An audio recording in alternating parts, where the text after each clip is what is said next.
Mesdames et messieurs, bonjour et bienvenue à ces 13 heures. Dans un communiqué daté du 22 avril 2024, Augustin Kabouya, secrétaire de l'UDPS, invite les députés nationaux membres de l'Union sacrée à se présenter ce mardi 23 avril 2024 à 15 h au Palais du Peuple. Motif de cette invitation, ces députés doivent choisir qui de Bahati Kamere Mbosso sera présenté comme candidat de leur plateforme au poste de président de l'Assemblée nationale. Don Momat nous fait le commentaire. Qui pour succéder à Mbosso? La question se pose désormais avec insistance après la publication d'un communiqué d'Augustin Kabouya, secrétaire de l'UDPS, invitant le mardi 23 avril les députés nationaux de l'Union sacrée à une élection primaire pour la désignation de leur candidat au poste de président de l'Assemblée nationale. 3 candidats sont en lice, à savoir Christophe Mbosso, Modeste Bahati et Vital Kamere. De l'extérieur, cette élection est vue comme une faille gigantesque dans le système de l'Union sacrée. La machine aurait connu des bugs, entraînant ainsi l'impossibilité à se trouver un candidat commun pour un poste aussi important que celui du président de l'Assemblée nationale. De l'intérieur, cela est plutôt présenté comme une expression de la démocratie et le parti concerné se prépare, quoique dans la plus grande discrétion, pour concourir à cette élection.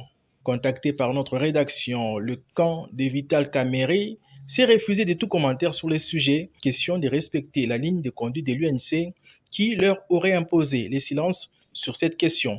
Ces partisans ont à peine laissé entendre que leur leader serait le candidat idéal pour avoir dirigé avec maestria cette institution dans le passé entre 2007 et 2009. Le soutien de Bahati estime que c'est plutôt l'ancien président du Sénat, fort de son expérience, qui a le profil idéal pour diriger cette assemblée. Le professeur Modeste Bahati qui vient de diriger une institution, pas la moindre, une institution des sages. Et donc déjà, il maîtrise le rouage et même le contexte actuel de la gouvernance sous le président Félix Tshilombo Tshisekedi. Et nous pensons qu'en tant qu'économiste, mais aussi en tant que modeste, humble et aussi accessible, c'est la personne la mieux placée pour diriger le perchoir. Allié indéfectible du président Félix Antoine Tshisekedi lors de sa première législature, les partisans de Mbosso sont plutôt pour sa reconduction à la tête de cette institution. Cette élection pour se choisir le candidat au poste de la présidence de l'Assemblée nationale sera suivie par plus d'un, tant à l'étranger qu'au pays, car peu importe son issue, elle devra bouleverser le monde politique congolais. La première ministre Judith Suminwa a clôturé le week-end dernier ses consultations politiques en vue de la formation du gouvernement. Pendant ses échanges avec le responsable de forces politiques et sociales du pays, elle a insisté sur la réduction du train de vie des institutions. Interrogé par la rédaction de Géopolis Télévision, l'honorable Gustave Amba, ancien de l'UNC de Vital Kamere, parti des LGD de Matatamponio, a déclaré que cela ne doit pas être un chapelet d'intention de ses avantages sociaux et économiques. Suivez-les au micro de Dieudonné Boinali. J'espère que ça ne fera pas partie de ces chapelets de bonnes intentions qui a toujours été dans le langage de la classe politique. Mais comme ça vient d'une femme, d'une mère, je crois que il y a lieu d'espérer qu'elle va tenir compte de cette intention.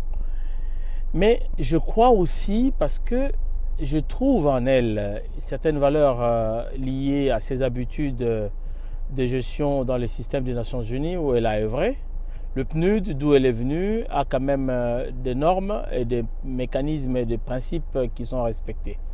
Si elle les appliquait dans le sens de la gouvernance de notre pays, ça serait une bonne chose. Vous savez, il est vrai qu'aujourd'hui, tout le monde le décrit sans pour autant peut-être ne pas se verser dans le faux bruit, parce que le faux bruit fait partie des éléments qui font que les gens aient peur de donner leurs avis autour de cette mauvaise gouvernance. Quand vous observez le train de vie des institutions, vous allez vous rendre compte que le budget de l'État, qu'il soit à la hauteur de 15 milliards, mais autour de 70 à 65% de recettes de ces budgets ou de ce budget est alloué pour ce que j'appelle l'extravagance de train de vie des institutions. Il y a lieu que pour ces derniers mandats de président Félix, qu'il puisse vraiment penser que du vivant de son père, il s'est battu pour le bien-être de la population. Jusqu'au jour d'aujourd'hui, s'il ne fournit pas d'efforts, tout ce qui avait comme mythe autour de l'UDPS va être vraiment de l'utopie. Il est temps que effectivement le train de vie des institutions baisse. Quand vous vous rendez compte dans une ville comme Kinshasa, en dehors du chef de l'État qui peut avoir des cohortes de voitures derrière lui, tout le monde maintenant se permet d'avoir des cortèges. On se pose la question, c'est de quel revenu, de quels frais je sais pas, de fonctionnement trouve-t-il tous ces fonds pour brûler les carburants de longueur de journée? Il y a lieu qu'aujourd'hui, que Madame Premier ministre se dise d'abord la première des choses, il dote le prochain gouvernement de voitures ordinaires, des petits cylindrés, pour les amener à consommer par semaine 15 à 20 litres de carburant. Ça permettrait déjà de montrer qu'on est en train de serrer partout pour que l'argent profite au bien-être de la population, que le panier de la ménagère puisse être amélioré pour essayer de faire des coupes ici et là, en vue de renflouer cet argent pour l'amélioration des vies de la population, pour le mettre dans les infrastructures, pour le mettre dans les cadres de pouvoir se battre, améliorer l'environnement dans lequel nous vivons, pour que nous puissions mettre ce fonds dans le domaine de la santé. Ça sera ce que le peuple congolais attend. Mon dernier mot, c'est de dire au prochain gouvernement, à Madame la Première ministre qui porte la lourde responsabilité de se distinguer, de ne pas y mettre de la complaisance. Le peuple a beaucoup rêvé, mais le peuple n'espère plus. Il y a un désespoir qui se lie dans les chefs de toute la population, et il y a lieu que le chef de l'État se dise quel sera son impact après son passage pour le Congo. Est-ce que l'UDPS va devenir comme le MPR ou l'UDPS va devenir comme le PPRD? À vous de décider des sorts de ce que vous voulez réserver à ces partis demain, parce que ça va mal.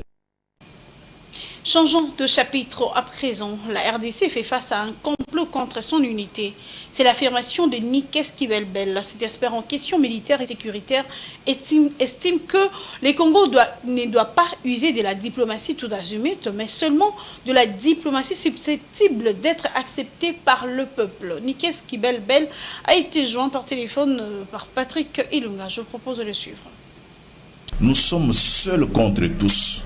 Vous savez, nous ne sommes pas au Conseil de sécurité des Nations Unies. Le plan de la balkanisation du Congo est sorti des Américains. Les Américains, les Britanniques, et aujourd'hui appuyé par les Français. Et voilà, nous sommes seuls. Nous ne pouvons pas demander à ceux qui ont concocté le plan de nous comprendre. Ils nous comprennent, mais ils font comme s'ils ne nous comprenaient pas. Donc, le problème du dialogue avec les M23, mais ne partez pas seulement des M23, commencez par l'AFDEL. Il y a autant, nous avons dialogué, nous avons fait les 1+4, les brassages, les mixages, mais l'éternel recommencement. Donc, le vrai problème, ce n'est pas le dialogue avec les M23, qui est une marionnette du Rwanda. Le vrai problème, c'est le dialogue, la réconciliation au Rwanda entre Hutu et Tutsi. C'est ça le vrai problème. Une fois que le Rwanda se réconcilie, la paix sera automatique dans toute la sous-région. Alors, notre diplomatie n'est pas faible. C'est-à-dire qu'il y a un mur. Notre diplomatie se heurte à un mur qui ne veut pas comprendre. Parce que ce sont ces gens-là qui ont le plan de la balkanisation. Ils ne peuvent pas nous applaudir. Donc nous ne pouvons pas rêver. C'est pourquoi nous devons faire la diplomatie dans tous les domaines. Domaine militaire, domaine médiatique, domaine économique, domaine dont nous devons. Et puis, la prise de conscience. La première diplomatie, c'est la prise de conscience. Mabika Kaland avait écrit la prise de conscience, base de la décolonisation mentale. Donc, notre première diplomatie, c'est la prise de conscience du danger et des ennemis qui entourent la RDC, des plans diaboliques pour balkaniser la RDC. Solution politique, même lorsque vous gagnez les opérations militaires, la solution politique arrive toujours. Mais on ne peut pas s'étonner. Si Ramaphosa reçoit des pressions, naturellement, il doit changer. Mais nous disons que la première diplomatie, c'est d'abord la prise de conscience des Congolais. Et le président Tshisekedi est arrivé à faire partir l'EAC parce qu'il avait pris conscience de la puissance de l'ennemi. Donc, le président Ramaphosa peut changer de diplomatie, peut changer de stratégie. Si ces stratégies ne rencontrent pas la volonté du peuple congolais, il va échouer. Parce qu'il ne peut pas soutenir les Palestiniens à Gaza et ne pas soutenir les Congolais qui ploient sous la pression et sous l'injustice de la communauté internationale, notamment des Anglo-Saxons.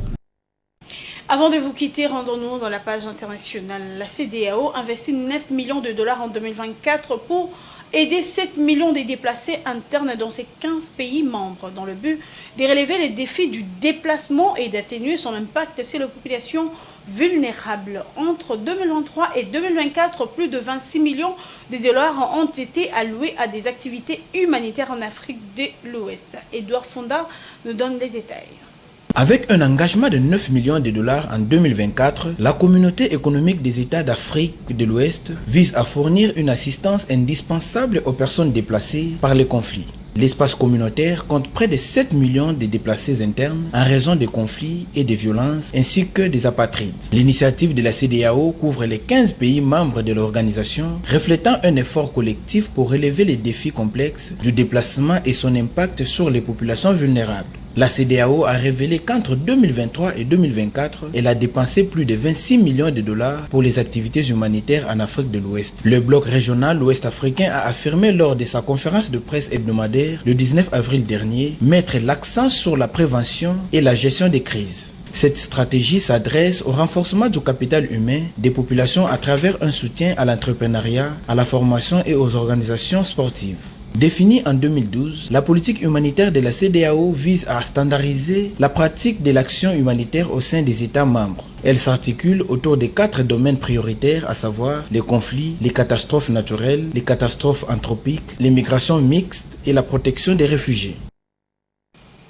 Ainsi prend fin ce bulletin d'information. Mesdames et messieurs, merci de nous avoir choisis pour vous informer. À 19h30, vous suivrez l'intégralité de l'information avec Damani Mojinga. D'ici là, portez-vous bien. Au revoir.